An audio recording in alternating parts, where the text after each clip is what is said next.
मुकु और श्री। तो किन किन को मिलना है राधा कृष्ण से? उठाना पूरे पूरे हाथ, तालियां जोरदार एक साथ। मुकु और कछुना चाहिए, राधा कृष्ण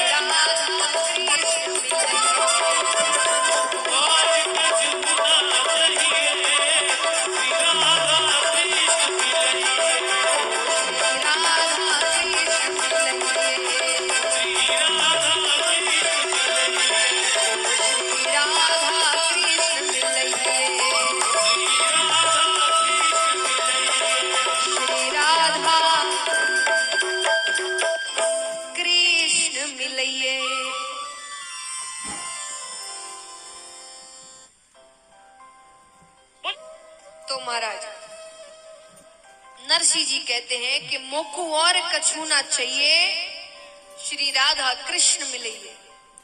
महादेव जी ने कहा नरसिंह तुम्हें एक और मौका देता हूं, ठीक से मांगो क्या चाहिए। एक और मौका क्यों दिया? क्योंकि जब भी हम सत्संग इत्यादि में होते हैं ना, हमारे मन में बड़े अच्छे ख्याल आते हैं। भले ही वो पंडाल से बाहर निकलने के बाद वो ख्याल गायब हो जाते हैं। ऐसा नहीं कि हम यहाँ पर दिखावा करते हैं, नहीं, पर यहाँ का वातावरण ऐसा है। आप कई बार देखेंगे यहाँ बैठे बैठे लोगों को लगता है कि जीवन हम कैसे जी रहे हैं, कैसा जीना। कई लोग कहते हैं ज्यादा चिल्लाना नहीं चाहिए, गुस्सा नहीं करना चाहिए, खुद भले ही बाहर निकलकर फोन पर किसी पर चिल्ला रहे हैं। तो ये वातावरण है ऐसा यहाँ का। यहाँ पर एक बार आने के बाद कहते हैं ना, जीवन में सबसे ज्यादा भगवान से प्रेम कब होता है पता है? सबसे ज्यादा एकदम जब ऐसा लगता है कि सारा संसार सच में झूठा है, कुछ नहीं रखा इन चीजों में। कब होता है?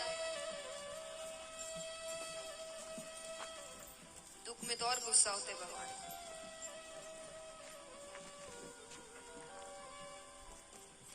जब हम मृत्यु हो जाती है ना किसी की, जाते हैं वहां पर कार्य इत्यादि करने के लिए, वहां पर जब तक खड़े रहते हो ना, तब तक मन में आता है सब व्यर्थ है। असलियत यही है। एक धनवान से धनवान भी यहीं आ रहा है और गरीब से गरीब भी यहीं आ रहा है। यही असलियत है। उस समय वो 1, 2, 3 घंटे जितनी देर भी खड़े, उस समय ऐसा लगता है बेकार है इतना भागा दौड़ी करना, पर वहां से बाहर पैर रखते ही संसार फिर खींच लेता है। पर वहां पर सच में ऐसे ख्याल आते हैं कि सब कुछ व्यर्थ है, क्योंकि सच्चाई सामने दिखती है ना। इतना कुछ करते, इतना धन कमाते हैं। आज एक बात बताइए, हम कहीं भी पैसे लगाते हैं, इन्वेस्टमेंट करते हैं ना, कहाँ करते हैं? जहां से वापसी ज्यादा हो, कम ना हो या उतना ही नहीं, उससे ज्यादा मिले तो ही करते हैं। अब सोचिए हम कितने घाटे का इन्वेस्टमेंट कर रहे हैं, पूरी जिंदगी धन कमाने में लगा रहे हैं, और जब अंत समय आएगा ना, तो यमराज से कहोगे कि 1 मिनट ज्यादा दे दो और मेरा जितना धन मैंने कमाया वो सब ले लो, फिर भी वो 1 मिनट भी नहीं मिलने वाला है। कि नहीं? घाटे का सौदा। जीवन भर जिसके पीछे दौड़े, अंत में वही काम नहीं आया। इसका मतलब ये नहीं कि मैं कह रही हूं वैराग्य ले लो, धन नहीं कमाना, कमाना है, जरूरी है। आज के समय में बहुत जरूरी है धन भी। देखिए, मैं ऐसी कोई बात कहती नहीं जो मुझे पता है कि यहाँ बैठा एक भी व्यक्ति नहीं करेगा।